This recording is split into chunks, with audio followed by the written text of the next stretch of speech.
Hər kəsə salam, hörmətli müəllimlər. Mən bugün MİQ suallarının izahını vermək istəyirəm. Hansı ki, dünən 18 iyul tarixində müəllimlərin işə qəbul imtahanı keçirilmişdir.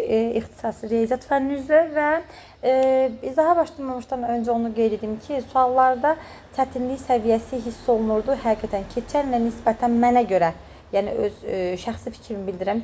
Kiminə görə asan ola bilər, amma mənə görə keçənki suallar daha rahat idi. Bu iki həndəsə sualları çox əsasən fəza sualları çox düşündürücü suallar idi və düşündürücü suallara vaxt aparan suallara yer daha çox verilmişdi deyə düşünürəm. Hətta orada məsəl üçün istər cəbr olsun, istər həndəsə olsun, yəni cəbrin də düşündürücü sualları var idi. Gəlin baxaq suallara. Qeyd edim ki, mən də imtahanda iştirak etmişdim. Suallar oradan yadımda qalıb. Deməli, birinci sualdan başlayaq. Sual 1. Deməli, hər hansı bir çevrə verilmişdir. Belə bir sual idi. Çevrə deyir, düzbucağın tərəflərindən toxunur. Digər radisi 3 olan çevrə isə təpəsi düzbucağın mərkəzindədir və xaricdən böyük çevrəyə toxunur. Bu zaman deyirdi ki, həmən burada elə bir toxunma, məsələn, O-dursa, bura A-dırsa, bu toxunma nöqtəsi B-dirsə, bura məsəl üçün AB məsafəsini soruşurdu. Məsələ belə idi. Deməli, burada sadəcə düzbucaqlı üçbucağı gətirməklə həll etmək olardı. Deməli, biz bilirik ki, əgər bura bir hər hansı bir, məsələn deyirəm, bu çevrənin əgər radiusunu mən böyük çevrənin radiusunu x desəm, onda bu da böyük çevrənin radiusu olur və toxunma nöqtəsinə perpendikulyar olur. Olacaq uzunluğu x bu şəkildə. Və buradan birləşdirsəm, düzdür. Bura 3-dürsə, bura nə olacaq? X olacaq. Deməli, belə bir düzbucaqlı üçbucağı alırıq, hörmətli müəllimlər. Hipotenuz olur x plus 3, katetlərindən bir x isə, onda əgər bu məsafə x isə, bu məsafə x olacaq, elə deyilmi? Bu da olacaq x və 90 dərəcəli bucaq. Deməli, biz bunu belə deyim, yaza bilərik necə? X-in kvadrat üstə gələ x-in kvadrat bərabərdir. Yəni, bərabər yan düzbucaqlı üçbucaqdan x kök altı 2 bərabərdir. X plus 3 olmalıdır. Bir tərəfə keçirsək, x kök altı 2 minus x bərabərdir 3. X-i çıxarsaq, x də bərabər 3 bölünsün. Kök altı 2 minus 1 olmuş oldu. O da bərabərdir. Kök altı 2 minus qoşmasına vursam, 3 vurulsun. Kök altı 2 plus 1'ə vursam, olacaq. 2-dən 1 çıxanda 1, o da bərabər 3 kök altı 2 plus 3. İndi məndən nəyi soruşur? İndi diqqətlə qulaq asın. Məndən soruşur, o məsafəni soruşur. Mən x-i tapmışam da, elə deyil. Məndən bax bu məsafəni soruşur. Yəni, bura əgər 3-dürsə, burada olsun a. Yəni, 3 ilə a-nın cəmi nəyə bərabərdir? 3 kök altı 2 plus 3-ə bərabərdir. 3-lər bir-birini apardır. A da bərabərdir. 3 kök altı 2 qalmış oldu. Bu sual 1. İkinci sual funksiyalardan idi. Sual 2 funksiyalardan idi. Sual 2'ə baxaq. Deməli, deyirdi ki, fx funksiyası bərabərdir jx plus x minus 1. Jx bərabərdir x kvadratı üstə gələk 5x minus 2f(x) funksiyası. Yəni, mənim qoyunda deyim, 100% soruşacaqsınız müəllim necə yazdınız deyə. Mənim kurikulum həqiqətən bərbad gündə idi. Nə yazdımsa, Allaha şükür olsun ki, ixtisasdan yazdım və ümumi balım 82.77 bal oldu, hörmətli müəllimlər. İxtisasıma qurban olaram. Yəni, kurikulum sualları hansı ən doğrudur deyir. Baxıram, iki variant arasında qalıram. Mənə görə ikisi də doğrudur. Yəni, doğru sualı tapmaqda çətinlik çəkdim və kurikulumu çox bərbad gündə yazdım. Eybi yox, mənə önəmli olan ixtisas sualları idi. Yenə deyirəm, heç kim deməsin ki, suallar rahatdır. Evdə oturub əlbəttə rahatlıqla yazmaq olar. Orada imtahanın həyəcanı, imtahanın stresi, nə bilim, məsələn, mənim arxamda oturan bir müəllim var idi, riyaziyyat müəllimi. O fultusundan, pufultusundan inanın ki, mən fikrimi toplaya bilmirdim. Həqiqətən fikrimi toplaya bilmirdim. O dərəcədə fikrimi toplaya bilmirdim ki, bax, bu birinci məsələdə düzbucaqlının, necə bu, düz bucağın tərəflərinə toxunur deyil. Mən bunu düz bucaq sözünü götürməmişəm. Mən bunu koordinat kimi başlayıb hesablamağa çalışıram. Yəni, bütün aləm qarışmışdı bir-birinə. Həqiqətən, riyaziyyat müəllimləri çox böyük stres yaşadılar. Mən verdiyim imtahanın yerində təsəvvür edin ki, biri 1 saat qalmış, biri durdu, çıxdı, getdi. Biri yarım saat qalmış, imtahan bitməsinə durdu, çıxdı, getdi. Müəllimlər tam gördüklərimi deyirəm. Yəni, təsəvvür edin ki, heç baxmadılar da onlar oturub axıra qədər ki, neçə düzləri var, neçə səhvləri var, analiz etmədilər. Arxadakı, yenə deyirəm, nəzarətçi çıxanda mənim balımı soruşdu, dedim belə, deyir, həqiqətən möhtəşəm bal toplamısınız. Bizim otaqda deyir, riyaziyyat müəllimləri 70 bal toplayan yox idi. Hamısı 40, 50, ən yüksək toplayan 65 bal idi. Bax belə. Nə bilim, yenə Allah hamıya kömək olsun. Allah hər bir müəllimin yolunu açıq etsin inşallah deyirəm. Davam edək. Burada bizdən J2-ni soruşurdu müəllimlər. J2-ni tapın deyir. J2 bərabər sual. Mən bunu necə elədim? Hər müxtəlif yollar var. Bax, birinci bu tənlikdə 2f(x) tapdım. 2f(x) bərabərdir nəyə? X-in kvadratı üstə gələk 5x minus j(x)-ə. Düzdür. Sonra bu tənlikdə f(x)i gətdim. Bu ifadəni hər tərəfi 2-yə vurdum. 2f(x) bərabərdir 2x minus 2 minus plus j(x). Bax belə vurdum. Sonra müəllimlər tərəf-tərəfə çıxdım. Tərəf-tərəfə çıxanda nə aldım? X-in kvadratı üstə gələk 5x minus j(x) minus 2x plus 2 minus j(x) bərabər 0 yazdım. X-in kvadratı j(x) neçə oldu? Burada elə bir 2-yə vuranda 2j(x) olacaq. Bir dəqiqə 2j(x). Aha. 2j(x). Tamamilə doğru. O x-in kvadratı nə qaldı burada? Getdi. 5-dən 2 çıxanda üstə gələk 3x, üstə gələk 2 bərabərdir 3j(x) qaldı. J(x) tapmaq üçün nə elədim? J(x) bərabərdir x-in kvadratı üstə gələk 3x plus 2 bölünsün 3. J2-ni soruşursa gətirdim x-in yeni 2 yazdım. 4 üstə gələk 6 üstə gələk 2 bölək 3. O da bərabərdir 4 almış oldum. Bax belə. Növbəti 3-cü sual. Yadımda qalan suallar bir-bir deyəcəm. Deməli, belə bir vermişdi düzbucaqlı. Düzbucaqlı deyil, bərabər şəkildə 5 kvadrata bölünmüşdü. 2, 3, 4, 5. Düzdürmü? Sonra bu ikincinin qeyd edilmişdi bu şəkildə. Məsələn, bura olsun A, B, bu da olsun C. Bunu belə birləşdirmişdi müəllimlər. Deyirdi ki, tangens, ABC bucağın tangensini tapın. Yəni, bucaq A, B, C bərabər sual. Kvadrat olduğuna görə mən bunlara 1, 1, 1, 1 dediyim. Baxın, 1, 1, 1, 1 kvadrat. İndi burada düzbucaqlı yoxşur, amma siz kvadrat kimi qəbul edin. Düzbucaqlı üçbucaqda bu bucağa alfa dediyim, buna bir beta dedim. Düzdürmü? Düzbucaqlı üçbucaqda tangens alfanı tapanda qarşı katin bitişik kat olan nisbət 1-in 2-yə. Tangens betanı tapanda isə, qoy bunu yeni stildə yazdım. Aha, tangens betanı qarşının yenə 90 dərəcədə kvadratdır. Qarşının bitişiyə olan nisbəti 1/3. Və bu bucağı tapanda, müəllimlər, bax bu bucağı tapanda, axı alfa və beta və həmin bu bucaq, olsun tax qamma bucaq, qonşu bucaqlarda, elə deyilmi? Yəni, mən bucaq qammanı tapmaq üçün, qamma deyim bu bucağa, qammanı tapmaq üçün 180-dən alfa ilə betanın cəmini çıxmalıydım. Düzdürmü? Düzdür. Buradan da hər tərəf tangensləsəm, tangens qamma bərabərdir. Tangens 180 minus alfa üstə gələk beta. 180 olduğuna görə adını dəyişmir, pi də adını dəyişmir. Amma 180 minus ikinci rübə düşdüyünə görə tangens işarəsi mənfi olacaq. Mənfi tangens alfa plus beta. Tangens alfa plus betanı tapın burada. Qabağına bir mənfi yazdım. Yəqin ki, o da mənim cavabım olar. Tangens alfa plus betanın açılışını yazdım. Tangens alfa üstə gələk tangens beta bölünsün. 1 minus tangens alfa, tangens beta bərabərdir.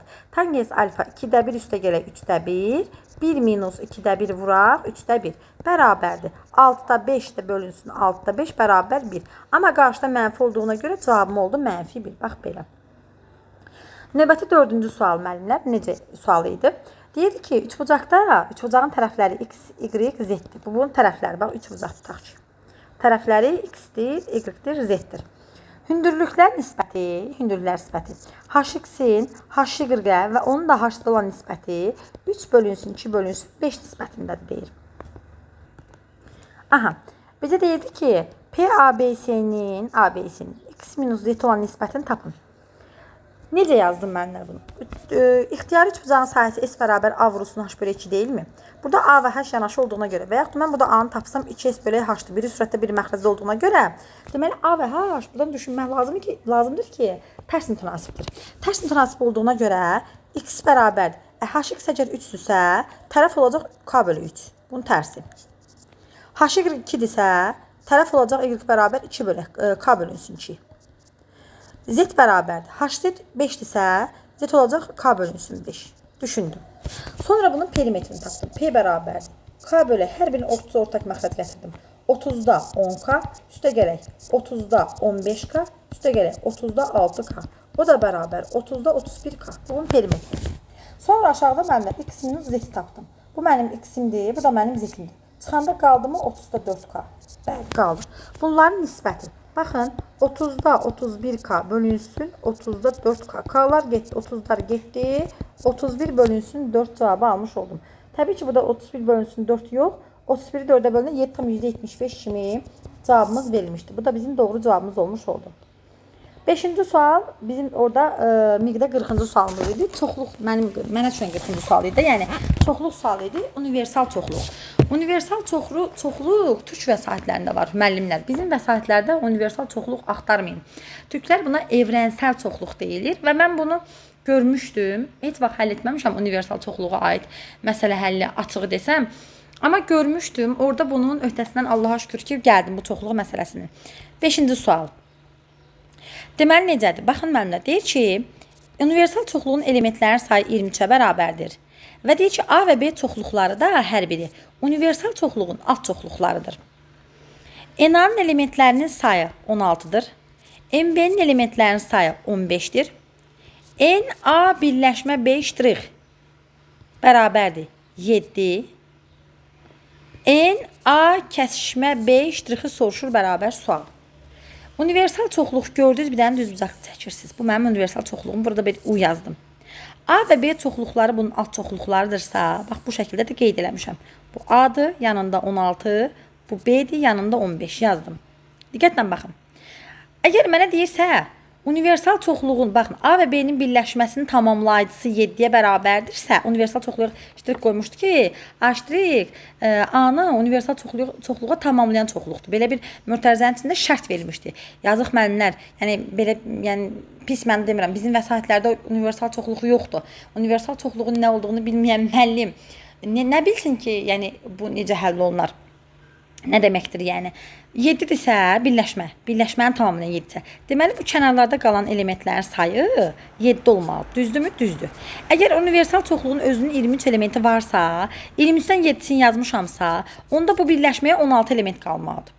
Birləşməyə 16 element olacaqsa əgər, diqqətlə baxın. Deməli bunun kəsişməsi 15 imiş. Burada 0 element qaldı. Burada 1 element qaldı. Düzdürmü? Düzdür. A-nın B-yə kəsişməsi nə qədərdir? 15. Amma bunu soruşmur. Kəsişməni universal çoxluğa tamamlasın. Yəni mən 15-in üstünə necə gəlsəm universal çoxluğa tamamlanar. 23-dən buna görə 15 çıxmalıyam, bərabər 8. Doğru cavabımız oldu 8. Bax belə. Sonra növbəti sual. Belə bir sual var idi müəllimlər. 6-cı sual. Sual nömrə 6. Yadında qalan suallar deyəcəm. Yəni 40 sualın 40-ı da əlbəttə ki, yadında qalmayıb. Harca bir 30-a yaxın sual yadında qalıb. Deməli müəllimlər, belə bir düzbucaqlı paralellepiped verilmişdi. Düzbucaqlı paralellepipedin ölçüləri verilmişdi və düzbucaqlı paralellepipedin içi su ilə doldurulmuşdu. Şəklin ikisinə çəkmişdi hətta. Aha belə şəkli biraz çətin, səliqəsiz çətin, üzürlü sayın tez olsun deyə. Belə, aha. Deməli deyirdi ki, bu paralellepipedin ölçüləri hündürlük 7-dir, düzdürmü? Eni 6-dır, uzunluq da 21-dir bu şəkildə. Və burada su var paralellepipedin içində. Bu suyun hündürlüyü də x-dir, verməyib. Sonra deyib, bu paralellepipedi tərsinə fırlatdıqda, çevirdikdə. Aha, 4 vaid artır. 4 vaid artdı. Bax, bura oldu x plus 4, x plus 4. Sonra buranı vermişdi, deməli, 7, buranı da vermişdi 6. Bax, bu şəkildə belə bir məsələ idi. Deməli, bunu 21 olan tərəfə fırladıb da, ki, uzun olub. Düzdürmü? Bir dənə biz burada fikirləşmə, belə baxanda şəkil qorxulu kimi görünə bilər mənlər, amma əslində sadə də həll yolu. Necə? Suyu, yəni paralellepipedin içində su varsa, hər tərəfə fırladırsansa fırlat, bu suyun həcmi dəyişməyəcək. Yəni x vurulsun 6 vurulsun 21 bərabərdir. X plus 4 vurulsun 7 vuraq 6-ya bərabər olacaq. Buradan 6'lar getdi, düzdürmü? 7-yə böldüm, qaldı 3. 3x bərabər x plus 4, 2x bərabərdir 4, x də bərabər 2 almış olduq. Sual da belədir ki, birinci qabda neçə santimetr suyun hündürlüyü nə qədər idi? 2 santimetr. Bizim doğru cavabımız olmuş oldu. Növbəti 7-ci sual, bu 6-cı sual idi. 7-ci sualda belə bir trapesiya məsələsi var idi mənlər. Deməli, trapesiya verilmişdi. Trapesiyanın tən bölənləri verilib, tən bölənləri. Baxın, belə bir şəkildə qoyulmuşdu. Və tərəfləri verilmişdi. 2, 15 və bu xəttində 5 olduğunu vermişdi. Bizdən də A, B, C, D, bu da Y-dir, bu da F-dir. Tənbölənlər də Y nöqtəsinə kəsişir. Y parçasının uzunluğu 5-dir. Oturacaqları 15-dir. AB parçasının uzunluğunu tapın tələb olunurdu.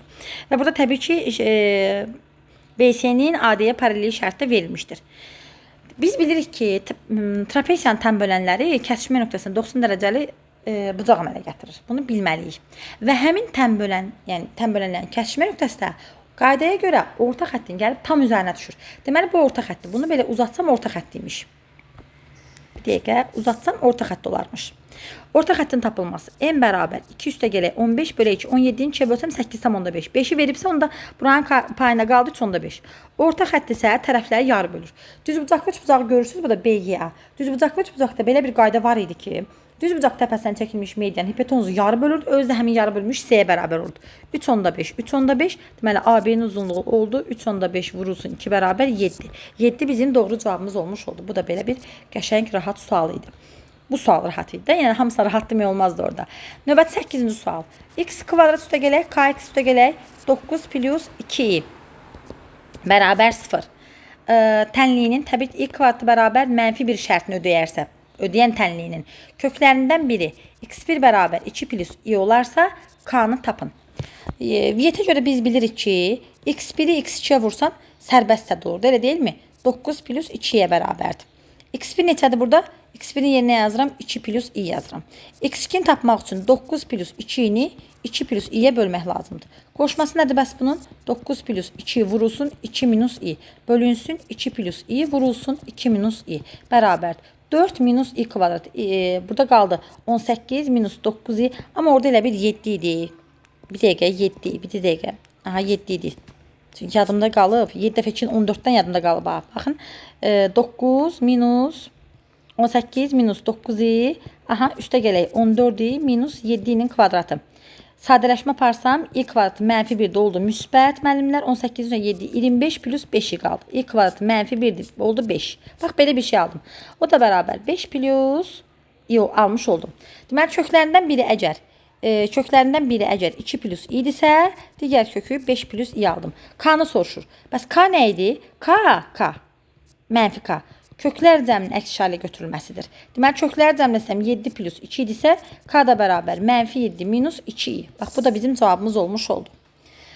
Növbəti 9-cu sual. Sual nömrə 9. Məmlə, belə bir sual var idi. Deyirdi ki, x minus 4-ün kvadratı vurulsun 8 minus 2x. Səhv etmirəmsə, böyük sıfırdan x plus 4-ün kvadratı vurulsun 2 minus 2x, kiçik bərabər sıfırdan.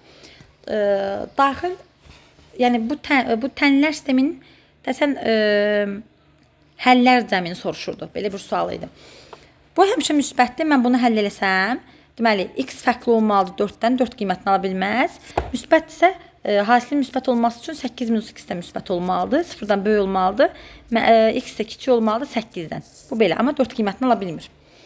İkinci halda həmişə yenə müsbətdir. Mənfi 4 qiymətini ala bilər. Deməli, bu mənfi olmalıdır. İkinci vuruq mənfi olmalıdır ki, müsbət mənfi vuranda mənfi olsun. 2 minus x kiçik bərabər 0, x də böyük bərabər olmalıdır 2-dən. Amma mənfi 4-ü ala bilir. Yəni, həllər çoxluğu biri olacaq mənfi 4, mənfi 4 ödəyir, 100% ödəyir. Tam həllər cəmi soruşur. Əgər rəqəmlər düz yadında qalıbsa, belə bir şey olmalıydı. Mənfi 4, sonra 2-dən böyük bərabər 2, 3, 4 ala bilmir. 5, amma orada 8 deyildi elə bir. Çünki çox böyük rəqəmlərlə oynadım elə bir. 8 deyil, daha kiçik ədəd idi. Aydınlaşdırın bir dəqiqə. Yox, eyb yox. Bax, belə bir sual idi, amma buranın 8 olub olmadığına tam əmin deyiləm. Amma əsas siz həll yolunu bilin. Bunu orada mən yəni düz yazmışdım. Sadəcə burada bax bu rəqəmlər tam dəqiq yadında qalmayıb. Nömrə 10-cu sual. Görkəmli limitdən idi. İkinci görkəmli limitdən. Limit x yaxınlaşdıqda sonsuzluğa. 2x plus 1 bölünsün 2x minus 3-ün üstündə x plus 1 bölünsün 2 limitini hesablayın. Deməli müəllimlər, mən bunu necə yazdım? Çox müəllim bunu 2x minus, bax belə yazır. 2x minus 3 plus 4 bölür ayrı-ayrı 2x minus 3-ə. Mən belə yazmadan da yaza bilərəm. Belə düşünmək istəmirsinizsə, məsəl üçün 2x plus 1 bölün çubuqlu 2x minus 3-ə bir dəfə. 2x minus 3 qaldı burada 4. Bax belə. Yaza bilərsiniz. Deməli burada oldu nə? Limit x yaxınlaşır sonsuzluğa.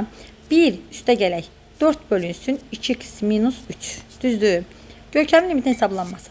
Bax, buradakı ədədin tərsini yazırsan 2x minus 3 bölünsün 4.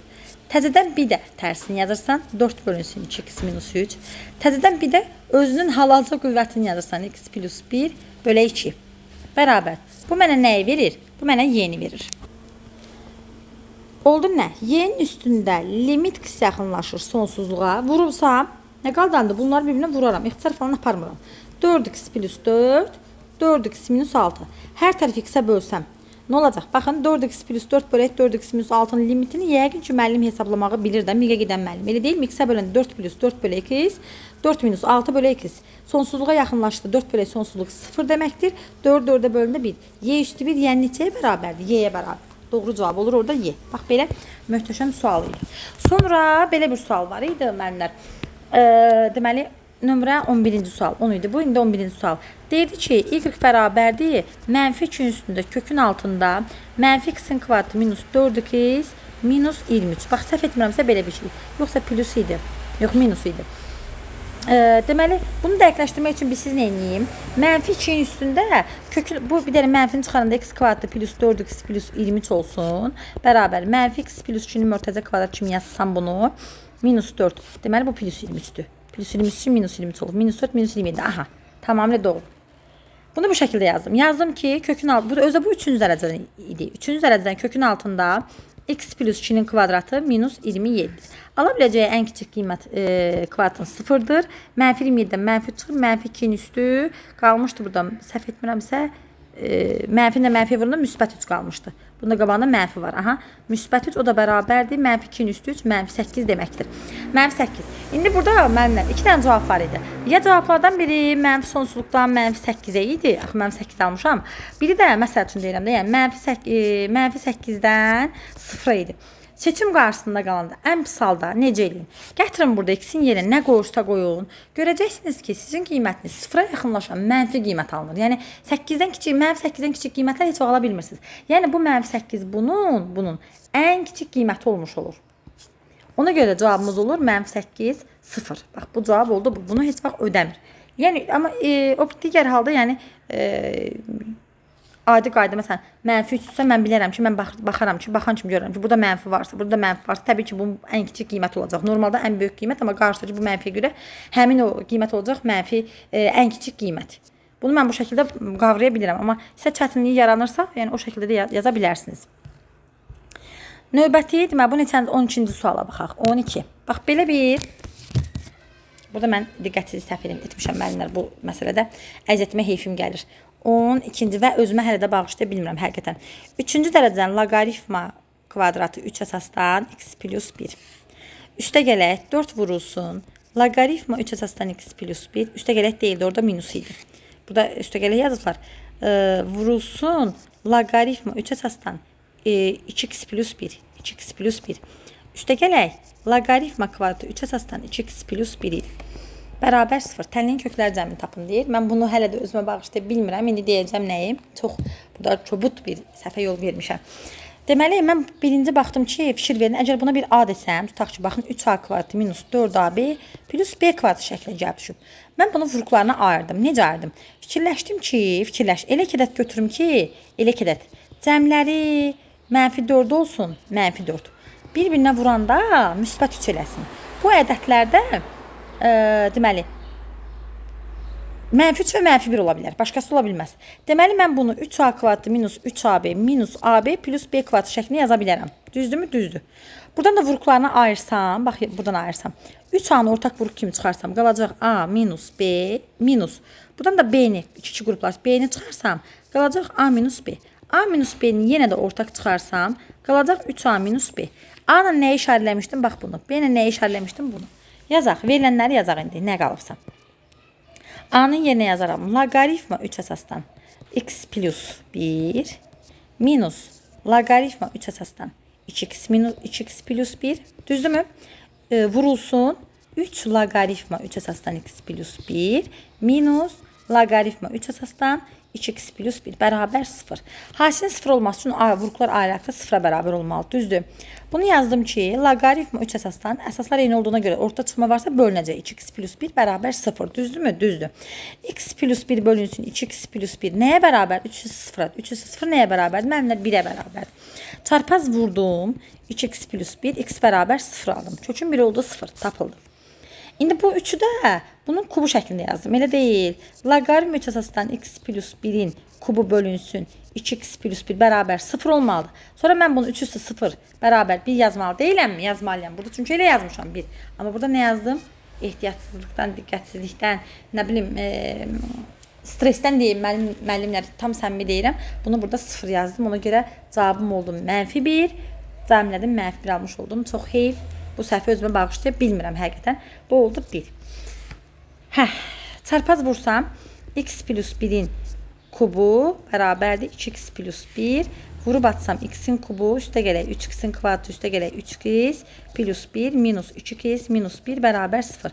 Müsbət mənfi 1'lər getdi. X'in kubu üstə gələk 3x'in kvadratı plus x bərabər 0. X'i buradan çıxardım müəllimlər. Qaldı burada x'in kvadratı üstə gələk 3x plus 1 bərabər 0. Vuruqlarını ayırsam v bərabərdir. Bu 0 edir də, bu heç. Bu getdi. Vuruqlarını ayırdım. Diskriminant tapsam b kvadratı 9 minus 4 bərabərdir 5 edir. x1 bərabərdir -3 plus kök hatta 5 bölünsün 2. Digər halda x2 bərabər -3 minus kök hatta 5 bölünsün 2 almış olaraq. Sadəcə burada loqaritmanın əsası var. Bax, x plus 1 var, düzdür. Kök hatta 5-dən təqribi çıxardır amma. Kök hatta 5-dən təqribi neçə çıxır? 2,1 çıxsın, məsəl üçün. Mənfi, 2,kök hatta 5-də, 2,4 belə çıxa bilər.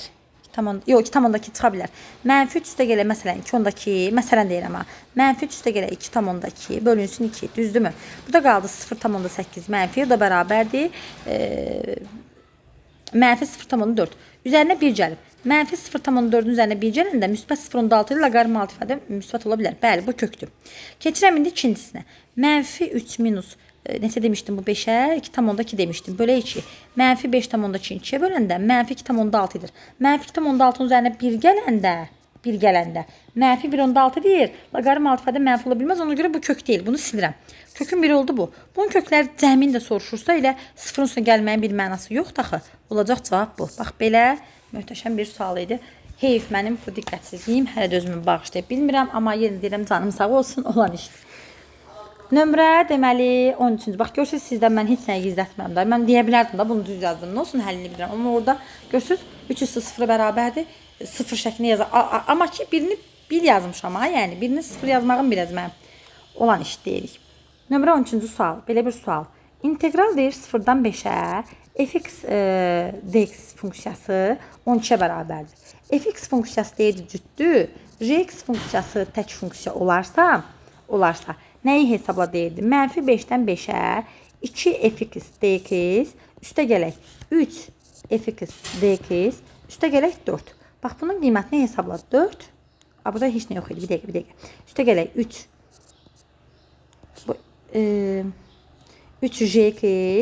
üstə gələk 4. Hə, bax belə, dx. Bu integralı hesabla deyir. Mən nə etdim müəllimlər? Bunu ayrı-ayrı açdım. -5-dən 5-ə 2-ni çıxartdım qarşıya. Fx dx üstə gələk. 3-ü çıxartdım qarşıya. -5-dən 5-ə rx dx üstə gələk -4 idi, görəsən bu. Hə, -4 idi deyəsən. Minus integral 4-dən -5-ə 5-ə dx. Bax, belə yazdım. Biz bilirik ki, integralın sərhədləri əkssə tək funksiya komple 0-a gedir. Bu 0-da 0-da 3-ə vurunda 0. Cütdüsə, baxın, -a-dan a-ya fx dx funksiyası əgər cütdüsə 2 vurulsun 0-dan a-ya fx dx-ə bərabər olur. Bu hazır qaydaydı bu. Bunu tətbiq etmək lazım idi. Bu düsturun özündə 2 var. Qabağına da 2 var. 2-ni 2-yə vursam nə olur? 4 vurulsun 0-dan 5-ə fx dx minus bunu hesablasam 4x olur. -5-dən 5-ə. Düzdürmü? Düzdür. O da səhv etmirəmsə ya pluslu ya minus. İndi deyəcəm. Siz onu bir dənə baxın hələ ki. 0-dan 5-ə fx dx-in qiyməti 12-dir. 4-ü vurdum 12, 48. Düzdürmü? Minus. Elə bir 4x -5-dən 5-ə hesablasam 20 minus plus 20 bərabər 40 edir. Deməli burada plusdur. Ay sağ olun, plusdur. 48 plus 40 bərabər 88. Çünki cavabı orada 88 almışdım və cavab düz çıxmışdı. Bax belə. Sonra müəllimlər, növbəti cavab oldu 88. 14-cü sual, integral sualdır. Yenə. Deməli, ay müəllimlər, bizə belə bir qrafik veribdir. Deyək ki, bu y bərabər x kvadrat minus 3x'in qrafikidir. Bura m nöqtəsidir, 90 dərəcə qoyub. Bax belə. Başqa heç nə verməyib. Deyək ki, bir də verib ki, burada 2 dənə belə rəhli sahə veribdir müəllimlər. Deyək ki, bu rəhli sahələr bir-birinə bərabər, rəhli hissələrin sahələri bir-birinə bərabər olarsa, m-i tapın. Deməli, burada necə elədim mən? Necə düşündüm? Əgər xətti trapesiyanın sahəsi integral vasitə tapılması. Birinci bunun sıfırlarını tapdım. X'i çıxardım. X minus 2 bərabər 0. X bərabər 0. X bərabər 2. Deməli, bura 0 ise bura 2. Deməli, M həm də 2-dən böyük olmalıdır. Nəinki 0-dan, hətta 2-dən də böyük olmalıdır. Bu belə. Amma şərtə görə 0-dan böyük demişdim. Deməli, burada nə etdim? İntegral sərhədləri tapdım. 0-dan 2-yə x kvadrat minus 2x dx hesabladım. Bərabər. X'in kubu bölünsün 3 minus 2x kvadratı bölünsün 2 0-dan 2'ye bərabər. 0 getdi. Əlimdə nə qaldı? 3-də 8 minus 2-də 4 deməli. Bir dəqiqə. Bu ilə x kvadrat edir daha. Elə deyil. Minus 4.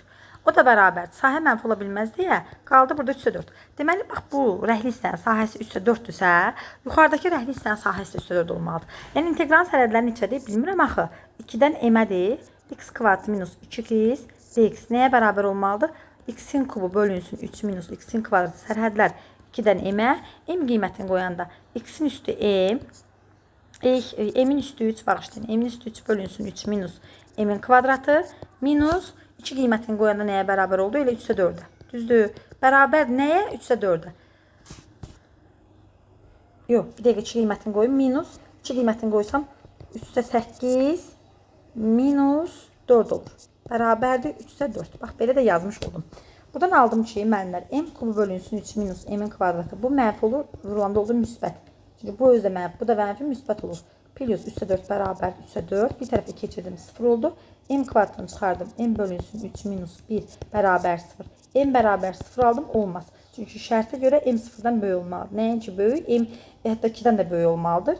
M bölünsün 3 minus 1 bərabər 0. M bərabər 3 almış oldum. Doğru cavabımız oldu 3. Bax, mix suallarından biri. Təbii ki, bunu da düz yazmışdım müəllimlər. Növbəti 15-ci suala baxaq. Binomdan düşmüşdü. Çox rahat bir sual idi. Deməli, 3-cü dərəcədən kökün altında 2, üstə gələk 1 bölünsün kök altında 2-nin üstündə 10 veribdir. Tam ədədin əmsalını sorur. Tam ədədin ödür. Burada elə bir ədəd var ki, tamdır və onu soruşurdu. Tam ədədi soruşurdu. Deməli, necə oldu? Kombinizon ondan əvvəlcədən 6 yazdım. Cütlərdən təbii ki, etməliyəm ki, 3-ə və 2-yə bölünsün. 3 və 2-nin əkubu 6-dır. 6 yazanda, baxın, 3-cü dərəcədən kök altında 2-nin üstü 4 olur, 4-ə bölünmür. Ona görə tez bunu 4 elədim ki, ondan 4 çıxanda 6 vurulsun. 1 bölək kök altında 2-nin üstü 4. Fikir verin. Hər biri islah olunur. Ondan 4 210 idi, səhv etmirəmsə. Bunu da 4 vurulsun. 1 bölək 4 almışdım. 4'lər getdi, bərabərdir. Doğru cavabımız olmuş oldu 210. Bunu da tamamilə doğru yazmışdım. Davam edirik. Növbəti 17-ci sual. 17. Baxın mənimlə, belə bir sual var. Dedi ki, sözlə yazılmışdı. ABC üçbucağının AD parçası, A tərəfindən çəkilmiş, BC tərəfindən çəkilmiş AD parçası BC tərəfindən 2 bölünsün 1 nisbətdə bölürdü. C təpəsindən çəkilmiş median, məsələn, Y median, median isə bərabər hissəyə bölündü, KK. Həmən AD parçasını hansı nisbətdə bölür? Bunu mən belə başa düşdüm. Cavabı aldım, amma orada deyirəm yenə ötürdüm, boş saxladım. Çünki heç nə verməmişdi. Tam əmin ola bilmədim ki, düz olar ya da səhv olar. Amma kəş yazardım. Çox peşmanam buna görə. Buradan belə bir xətt indirdim. Deməli, biz bilirik ki, hündürlükləri eyni olan üçbucaqların sahələrin nisbəti oturacaqların tərəflərin nisbətinə bərabərdir. Yəni, bura bir S-dir, bura olmalıdır 2S. Bax, belə. Bu şəkildə. Sonra fikir verin. Necə fikirləşdim? Bu medianda axı fikir verin. Bu üçbucaqla bu üçbucağa baxırsınız. Medianda da. Bu medianda axı elə deyil. Bərabər hissəyə bölü bax. Axı onun sahələrini bərabər hissəyə böləcək deyə düşündüm. Ona görə yazdım. Bura 1S, bura 1S. Düzdürmü? Düzdür. Sonra müəllimlər, bilirsiniz üçbucağa baxdım. Bax, bu üçbucaqla bu üçbucağa baxdım. Görürsünüzmü? Həmin üçbucaqlar. Bunun sahəsi neçədir? 3S'dir. Yazaram bura 3S'in. Dəqiqə. Yazaram bura 3S'in. Bu da bir X olsun da, bilmirəm axı. X plus S olan nisbəti. Çünki oranı bilmirəm. Bərabərdir. Sahələr nisbət, tərəflər nisbətinə bərabərdir. 2A'nın A'ya olan nisbəti. A'lar ixtisar gedər nə qalar? 2-nin 1 olan nisbəti. Çarpaz vursan müəllimlər. 3S vurdum daha doğrusu bərabər 2X plus 2S. Buradan da 2X bərabərdir. 3S bərabər 2X bərabərdir. S almış oldum. Ay, burada S 4S edir. Üzürsən, aha 4S. Buradan 2S bərabərdir. 2X, X də bərabər S almış oldum. Deməli, burada oldu S. Düzdür. Sonra mən müəllimlər, bilirsiniz nəyə baxdım? Edib özümdən şübhələndim. O biraz pisdir. Adama təsir edir. Axı, bunu soruşur. bütün diqqətimi verdim. Bax bu üçbucağa. Fikir verin baba bu üçbucağa. Görürsünüzmü? Bax bu üçbucağa. Bunun sahəsi 2S-dir. Düzdür. Bizdən soruşurdu ki, şərtdə soruşurdu ki, SY medianı AD parçasına hansı nisbətdə bölünür? Burada üzülürsən, bir balaca səhvə yol vermişəm. Median axı sahələri SS yazdım mı? Median axı sahələri yarı bölür. Baxın S, 2S, S düzdür. Neçə eləyir? 4S. 4S isə buranı fikirləşdirmiş olacaq. Bura 3S mütləq. Çünki 4S 4S olmalıdır. Sonra baxdım, bilirsiniz hansı üçbucağa baxmışdım orada. Deməli, bizə soruşur ki, SY parçası AD-ni hansı nisbətdə bölür? Bunu soruşur. Elə bir AD-nin baxın, bura diqqətlə, bu üçbucağa diqqətlə baxmışdım. Baxın, necə göstərim? Bax, bu üçbucağa diqqətlə baxdım. Düzdürmü? Sahələr nisbəti 3S-in S olduğuna görə, deməli, bura olacaq 3x, bura olacaq 1x. Yəni, 3x bölü x, yəni 3 bölünsün 1 nisbətində. Elə cavab da bu çıxmışdı. Elə kəş yazardım, amma eybi yoxdur. Davam edək, növbəti sual daxil olanların cəmini soruşurdu. Burada 17-ci sual. Müəllimlər, belə bir sual var idi. Kökün altında 4 minus 8x minus x-in kvadratı düzdür. Bölünsün x kvadratı minus, deməli, 4x minus 5 kiçik bərabər 0.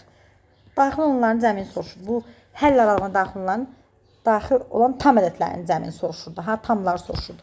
Birinci burada mənfini çıxarsam, x-in kvadratı üstə gələk 8x minus 4 edər. Amma burada nəsə düzgün deyil. Çünki bu vuruqlarına tam ayrılırdı. X plus, elə bir x plus 4, x minus 2 kimi ayrılır. Deməli, bir dəqiqə x kvadratı mənfini çıxarsam. Minus plus 2x minus 8. 2 var idi burada, 8 deyildi. Bu 2x idi, bu da 8 idi. Bax, belə bir şey idi. Bunu vuruqlara ayırdım. Baxın, mənfini çıxardım. X-in kvadratı plus 2x minus 8 bərabərdir. Mənfi qaldı burada. Yazdım x plus 4, x minus 2. Sonra bu mənfini içəriyə vurdum.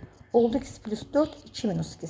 Kökaltı ifadə belə bir şey oldu. Kökün altında x plus 4, 2 minus 2 oldu. Bax, belə. Tam dəqiq deyirəm sizə. Məxrəcdə də vuruqlarını ayırdım. X minus 5, x plus 1 olmuşdu. Kiçik bərabər 0. Sıfırların gətirib yerinə qoysam, deməli, fikir verin. Kökaltı ifadə zaten həmişə nədir? Müsbətdir. Sıfırlarını tapdım. Sıfırları biri mənfilərdən başladım. Mənfi 4 alır mı? Alır. Mənfi 1 alır mı? Ala bilmir. 2-ni ala bilirmi? Ala bilir. 5-i alır mı? Almır. Bax, belə. 6 qiymətini yerinə qoysam, 6 qiymətini qoya bilmərəm. Kökaltı ifadə mənfi olur. 2 ilə 5 arasında hər hansı bir 3 qiymət yerinə qoydum. Yenə qoya bilmərəm. Kökaltı ifadə mənfi olur. Sonra mənfi 1 ilə 2 arasında 0 qoydum. Kökaltı ifadə zaten həmişə müsbət eləyir. 0 qoyanda oldu mənfi. Düzdür. Mənfi 4 ilə mənfi arasında mənfi 2 qoydum. Müsbət eləyir. Mənfi 2 qoyanda mənfi yenə də müsbət olmuş oldu. Mənfi 4-dən böyük, məsələn, mənfi 5 qoysam, artıq yenə kökaltı ifadə mənfi olur. Ona görə ödəmədi. İndi diqqətlə baxın. Mənə lazım olan aralıq bu aralıq. Mənfi 2 aralığı. Amma burada mənfi 4-ü alır. Deməli, mənfi 4-dür bunun həlli. Mənfi 1-i almır. 0-ı alır. 1-i alır. Bir də 2-ni alır. Düzdür. Bunları da cəmləsəm. Cavabım olacaq mənfi 1. Bax, belə. Çox gözəl sual idi bu da. Sonra 18-ci sual. Belə bir sual var idi müəllimlər, rahat suallardan biri. M üstə gələk 1 bölünsün n bərabərdir 5. N üstə gələk 1 bölünsün n bərabər 3 olarsa, M-in üstə gələk 1 bölünsün M-in cəmini tapmaq tələb olunurdu. Nə elədim? Mən bunu götürdüm, tərəfə vurdum. M üstə gələk 1 bölək n vurulsun. N üstə gələk 1 bölək n bərabər 15. Vurub açdım. M-in üstə gələk 1 üstə gələk 1 üstə gələk 1 bölünsün M-in bərabər 15. M-in üstə gələk 1 bölünsün M-in də bərabərdir. Cavabı 13 almış oldum. Bu rahat sual idi.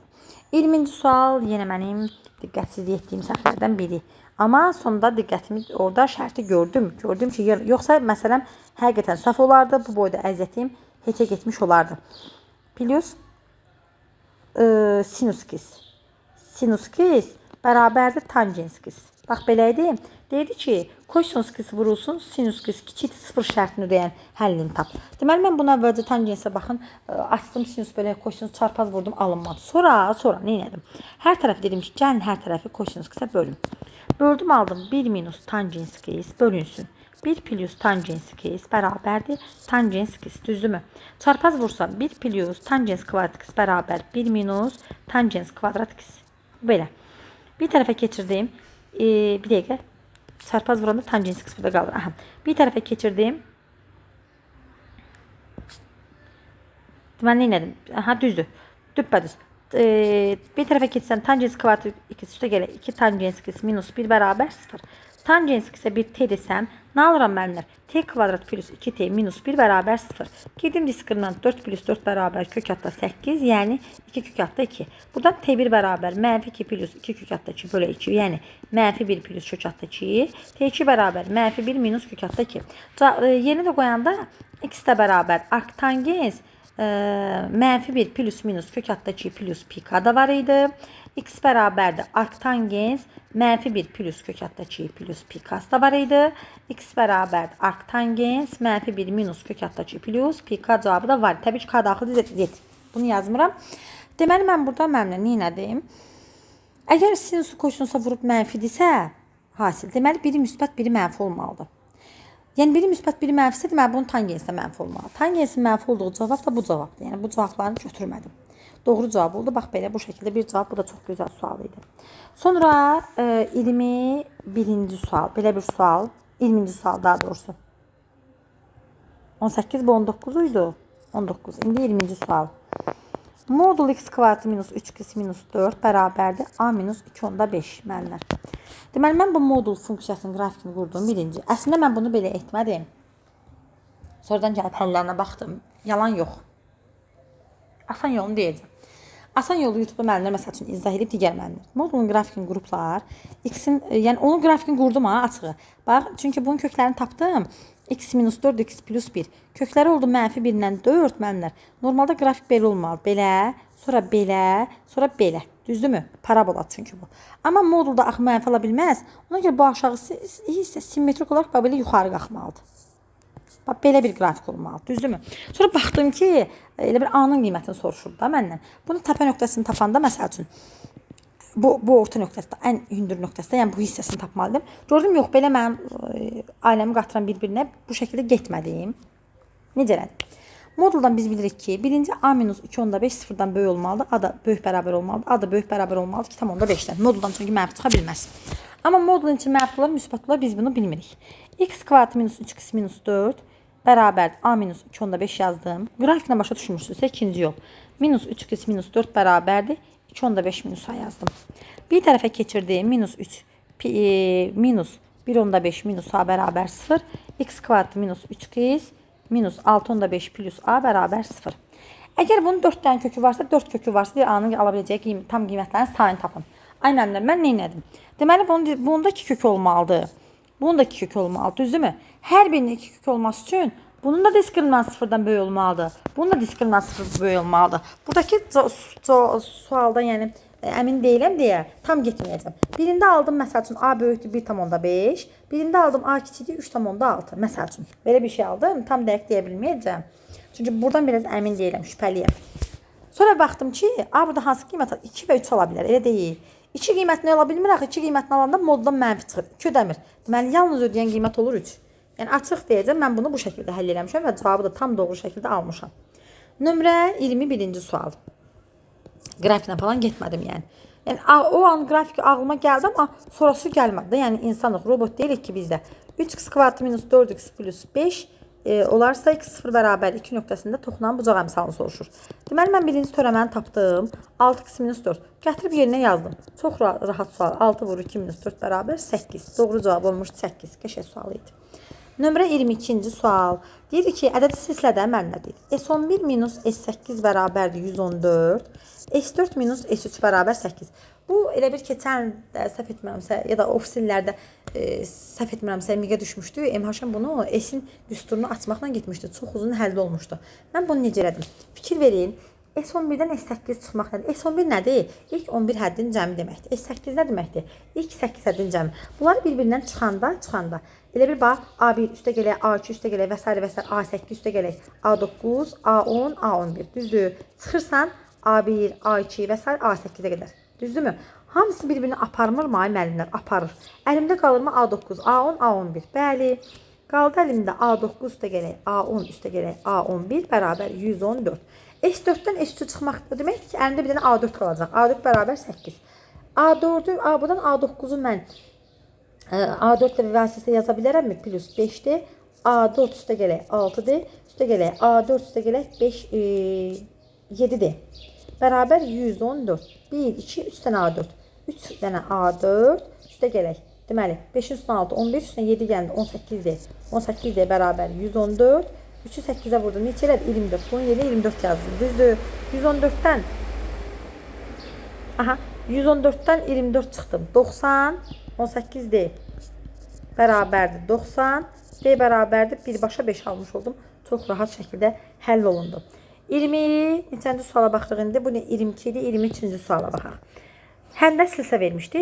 Deyir ki, həndə silsilədə ardıcıl üç həddin cəmi sözlə verilib.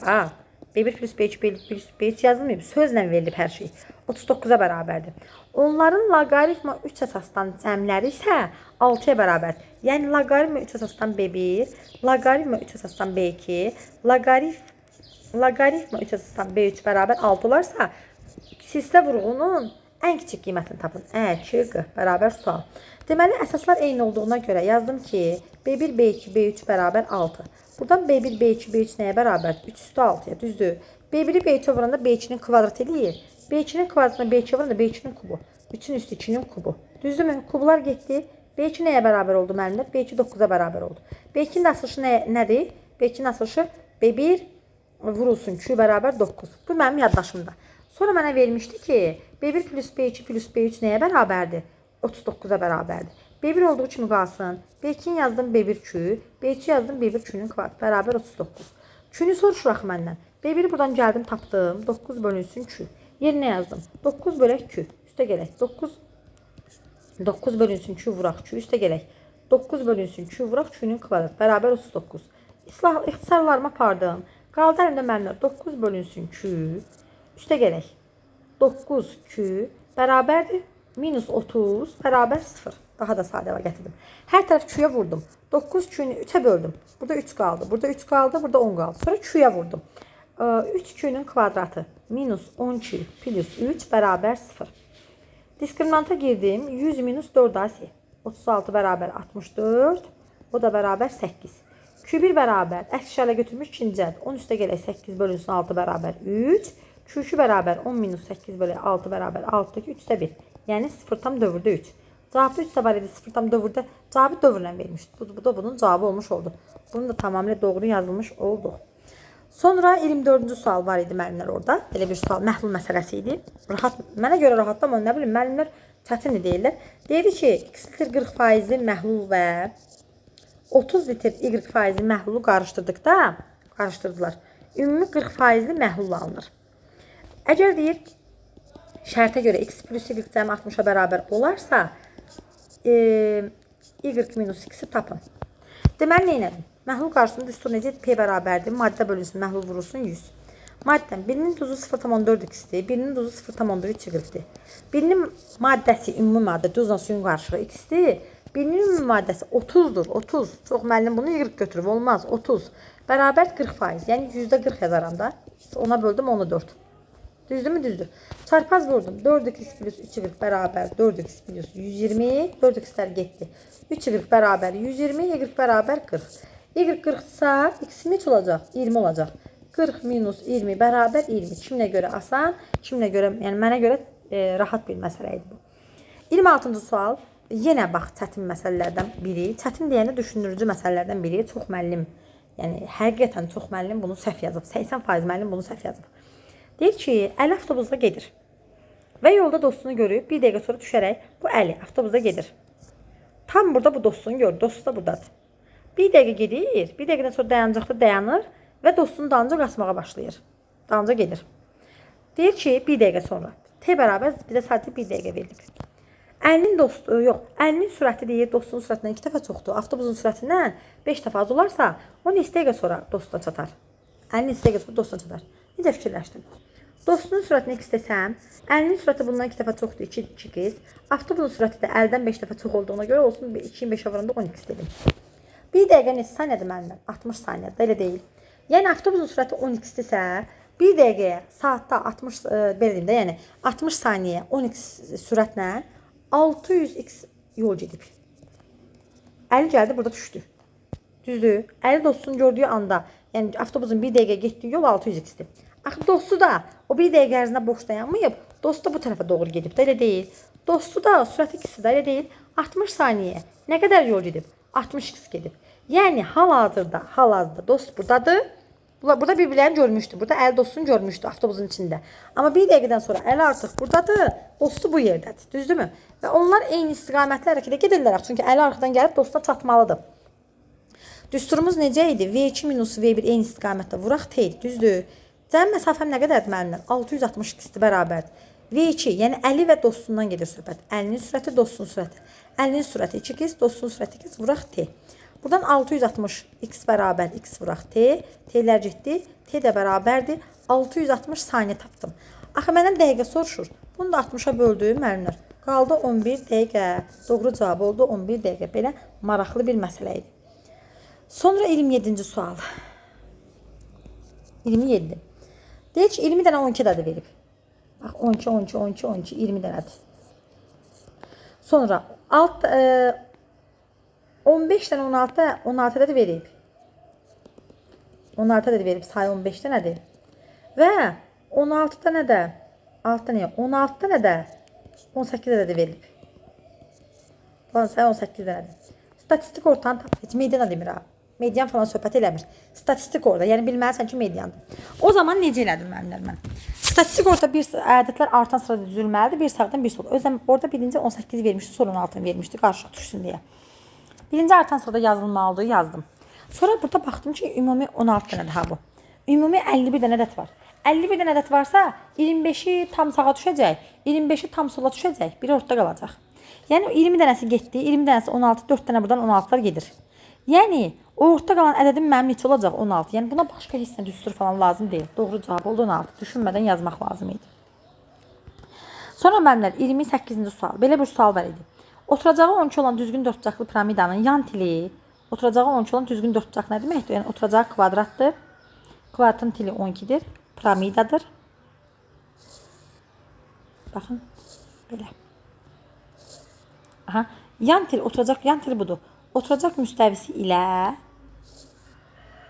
bax bu hündürlüyüdür. Aha, tangensi 0.5 olan. Yəni belə deyim. Bir dəqiqə qulaq asın. Tərəf 12 isə bunun diagonalların kəsiş nöqtəsinə gəlişir hündürlük. Kvadratın tərəfi 12 isə diagonal olacaq 12/2. Diagonallar kəsiş nöqtəsinə yarıya bölünür 6/2. Bura olsun h. H-ın, yəni bax bu bucağın bu a bucağı olsun da, bu da alfa bucağı olsun. Bu tangens alfası deyil, 0.5'e bərabərdir. Bəs tangens alfa bu düz bucaqlı üç bucaqda nəyə bərabər idi? Qarşı katetin bitişi olan nisbəti, düzdür. Nəyə bərabərdir? 10/5, yəni 1/2'ye. Buradan çarpazlasam 2h bərabər 6/2, h da bərabər 3/2. Tapdım mı? H-ı tapdım. H-ım neçə oldu?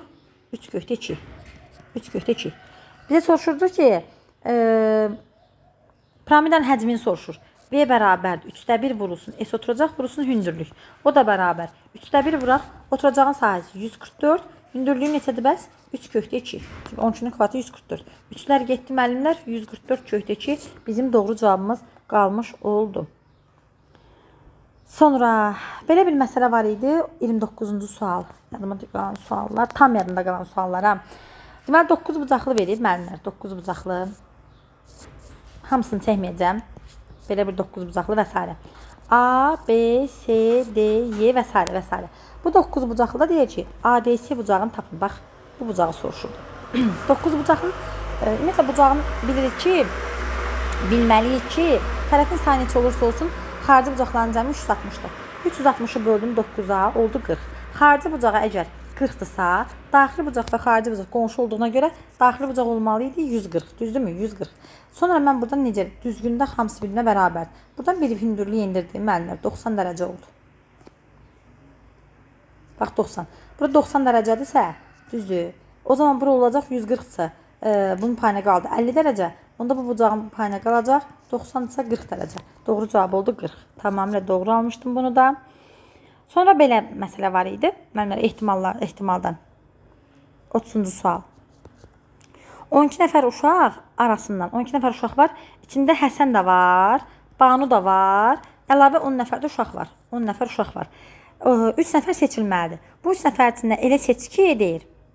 Həsən olmasın, amma Banu mütləq olsun. Möhtəşəm ehtimal sualı idi. Bunu da yazdım mənlər. Mən necə yazdım? Həsən olmasın deyirsə, ümumiyyətlə mən ehtimalını soruşursa, əmə 12 nəfər varsa 12-dən 3-ünü seçməliyəm. Bu belə dursun burada. Həsən yoxdur. Həsənə unut getsin. Deməli mən buradan 3 nəfər seçməliyəm. Bu 3 nəfərin içində Banu 100% varsa, Banu da çıx. Banu burada yazıldı. 1 nəfər o heç.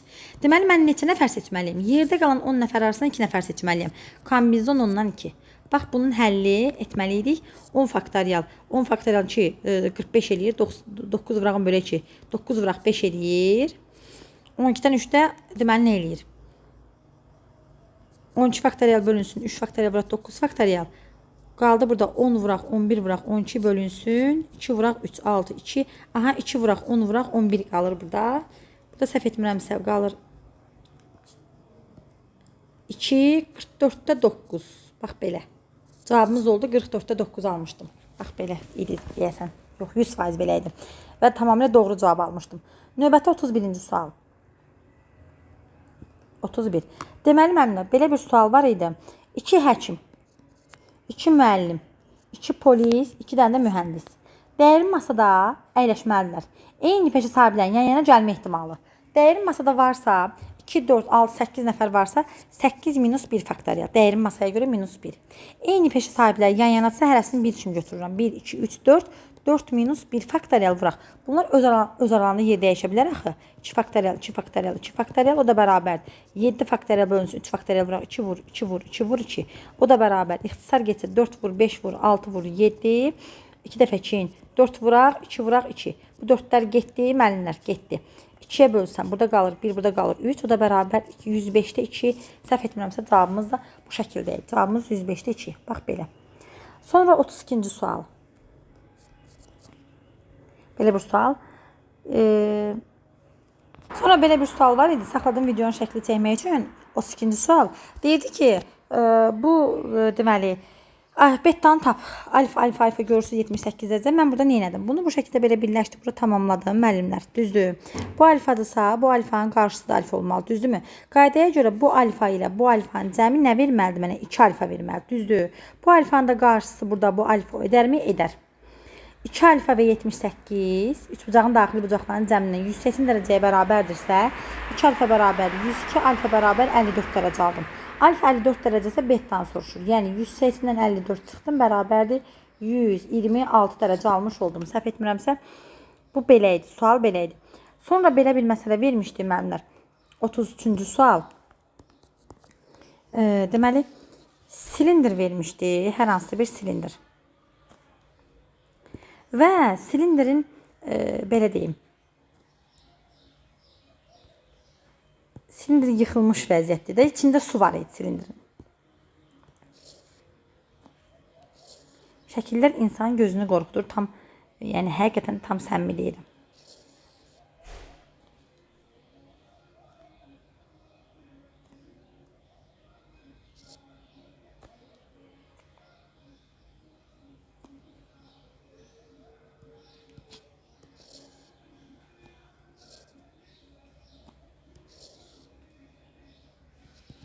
Bax belə. Deməli müəllimlər, bax bura sudur. Bunun içində bura qədər su var. Düzdür? Sonra bizə deyir ki, şərtə görə bu suyun hündürlüyü burada 3 sm. Bax bura 3 sm-dir. 3 sm. Bu şəkildə verib. Bu silindrin özünün radiusu 6 sm-dir. Düzdürmü? Bizə nə soruşurdu? Burada suyun həcmini soruşurdu. Səhv etmirəmsə. Başqa nəsə vermişdi mi? Verməmişdi. Bu silindrin deməli, bax bura mərkəzidirsə, düzdür? Deməli, bu bunun radiusu 6, 6. Düzdürmü? Bura 3-sə bura nə qalır? Radius mərkəzdir axı, burada 3 qaldı. 3 əgər 90 dərəcədirsə, onda buranın payına qalır mı? 3 kökdə 3. 3 kökdə 3. Oldu mu? Oldu. Tamamilə doğru. Mən burada segment tapmalıyım. Görürsünüz? Segmentin sahəsini tapmaq üçün necə eləməliyəm? Ümumi sektordan çıxmalıyam nəyi? Üçbucağın sahəsini. Sektorun sahəsi. Deməli bura əgər indi bucağı tapmalıyam. Fikir verin. Belə bir üçbucaq almışam. 6 6-dır, düzdür. Burada almışam 3-dürsə, bura 3 kökdür, 3, bura 3 kökdür, 3, bu 90 dərəcə. 30 dərəcə bucaq qarşısından katepetonuzun yarısına da bərabərsə, bura 60. 60 deməli mənim bucağım 120 dərəcə oldu burada. Onu mən bilməliyəm. Sektorun sahəsi S sektor bərabərdir. Pi R kvadratı vurulsun alfa bölü 360 da hesablanır. Düzdürmü? Bəli. Pi vurulsun. Pi'nin qiymətini səhv eləməmsə 3 deyək hesabla. Qoy. 3 vurulsun. R-in neçədə 6. 36 vuraq alfa neçədir? 120 bölək 360. O da bərabər 36. Bunu 36 aldım. Bu öz dursun öz yerində. Sonra mən burada üçbucağın sahəsini tapmalıyam. Üçbucağın sahəsini tapmaq üçün deməli nə etməliyəm? S üçbucaq bərabər, qoy buradan yazım. S üçbucaq bərabər oturacağı 6 kökdür 3-dür. 6 kökdür 3. Düzdür? 3 kökdür 3, kökdür 3. Hündürlüyü 3-dür, bölünsün 2. O da bərabər 9 kökdür 3. Düzdürmü? Tamamilə almış olduq. Deməli, buradan alırıq ki, nə? Həmin bax bu hissənin sahəsi, bax bu hissə. Ştrixlənmiş hissənin sahəsi olacaq. S ştrix yazıram da, yəni segmentin sahəsi və yaxud da segmentin sahəsi oldu. 36 minus 9 kökdür 3. Bu dursun burada.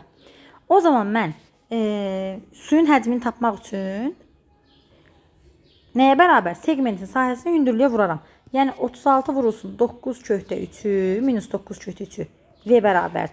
Hündürlüyü vermişdim mənə. Hə, hündürlüyü 10 verib. Bəli. Bax, buradan bura qədər məsafəni 10 verib. Hündürlüyü 10-dur. Vuraram 10-a. O da bərabər 360 minus 90 kök altda 3. Bizim doğru cavabımız oldu.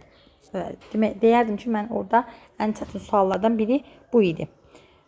Başqa belə. Hə, belə bir sual var idi. Deyirdi ki, A bərabərdir 2-nin üstü n, 3-ün üstü m. Neçən sualdır bu? 34-cü sual. 34 dənə sualı da tapıb çıxarmışam. Həlimdə, beynimdə çıxarmışam. 2-nin üstü m vuraq, 3 üstü m ədədinin tək bölənlərin sayı 5-dir. Tək bölən sayı 5-dir. A-nın ala biləcəyi ən kiçik qiymət tapın. O zaman necə elədik? Tək bölənlərin sayını tapanda biz dedik cütləri silmək lazım. Düzdür? Qüvvəti bir vahid artırdım. Bərabər 5-dirsə, m bərabər oldu 4. Və şərt vermişdi ki, m və n natural ədədlərdir. M-in yerinə 4 qoydum, indi hesabladım. A bərabər 2-nin üstü n vuraq, 3-ün üstü 4. Burada m və n natural ədədləri və A-nın ən kiçik qiymətini soruşurdu deyə, n-in ən kiçik qiymət 1 daxı, gətdim 1 verdim. Yəni 3-ün üstü 4 81 vuraq 2 bərabərdir. 162 bizim doğru cavabımız olmuş oldu. Bir dənə də sual var idi. 35 dənə sualını verim izahını. Baxın, mənim tam yadımda deyil. X-in ala biləcəyi tam təyin oblasının ala biləcəyi qiymətlərin ya sayını soruşur, ya cəmini soruşurdu. Belə bir sual idi. Deməli, x plus 5 bölünsün kökün altında 3x plus 9 üstə gələk. X plus 1 kökün altında 4x plus yoxsa minus 12 idi mi? Bax, belə bir sual idi. Tam dəqiq, bax, bu rəqəmlər yadında qalmayıb doğrusu. Həqiqətən qalmayıb da, yəni. Təyin oblasına daxil olan qiymətlərin ya sayı soruşur, ya cəmi soruşur. Əslində burada çətin bir şey yoxdur. Bilirik ki, 3x plus 9 sıfırdan mütləq nə olmalıdır? Böyük olmalıdır. Bərabər ola bilməz. Çünki məxrəcdədir. X böyük olmalıdır, mənfi 3-dən. Amma mənfi 1-i ala bilməz. Niyə? Məxrəc mənfi olmaz axı ona görə. Bir də əməllər 4x minus 12. Yox, 12 minus 4x idi deyəsən bu. Hə, 12 minus 4x sıfırdan böyük bərabər olmalıdır. 4x kiçik bərabər 12, x də kiçik bərabər olmalıdır 3-dən. Deməli, hansı qiymətlər alır? Mənfi 3-dən böyük, mənfi 2-ni alır, mənfi 1-i ala bilmir. 0-ı alır, 1-i alır, 2-ni alır, 3-ü alır. Bax, belə bir şeydir. Səhv etmirəmsə sayını soruşurdu. Burada 5 dənə olmuşdu deyəsən. Deyəsən sayını soruşurdu, o da oldu 5 dənə. Ya 5 idi, ya 6 idi. Çünki ədədlər tam yadında qalmayıb, amma 90% sual bunu oxşuyurdu. Fikirləşim görün, başqa sual varmı? 35 dənə sualı dediyim müəllimlər, həqiqətən yadımda qalan suallar bunlar oldu. Belə hər birinizə uğurlar arzu edirəm. Videonun altında, şərh bölməsində ballarınızı bizimlə bölüşün. Mən yenə balımı bölüşməkdən utanmıram, çəkinmirəm. 82.77 bal toplamışam. Allah hər birinizə zeyn açıqlığı versin. Uğurlarınız hər daim bol olsun. Bu il olmadısa, inşallah növbəti il olacaq. Və müəllimlər, bir də sizə bir şey göstərmək istəyirəm. Baxın müəllimlər, türk vəsaitidir. Konkret türk vəsait, görürsünüzmü? Suyun həcmini soruşur. Yəni, konkret türk vəsait, baxın. Belə bir sual. Türk vəsaitində var hamısı. Baxın. Türk vəsaitində olan suallar. Baxın, integral sualı. Hətta y bərabər x kvadrat minus 2x-i belə, yəni olduğu kimi saxlayıblar, dəyişməyiblər. Həqiqətən, baxın. Türk vəsaitlərindən eynisi. Yəni, türk vəsaitlərində bu sualı universal çoxluq, siz Allah, baxın, evrensel, yəni universal çoxluq. Oturun türk vəsaitlərindən işləyim deyirəm, başqa da söz demirəm. İnşallah bizim avqust ayının 1-dən MİQ hazırlıq qruplarımız qeydiyyata başlayır artıq dərslərimiz. MHŞ-in kitablarını və yaxud da Ələddin müəllimin kitablarından əlavə biz əlavə olaraq deməli həmin bu vəsaitlərdən də işləyəcəyik. Seçib suallar atacağım ki, işlədəcəm ki, siz orada çətinlik çəkməyəsiniz deyə. Qoşulmaq istəyən müəllimlərin hər biri hazırlıqlarımıza 055 366 93 96 WhatsApp nömrəsinə yaza bilərlər. Sağ olun, diqqətinizə görə hələlik.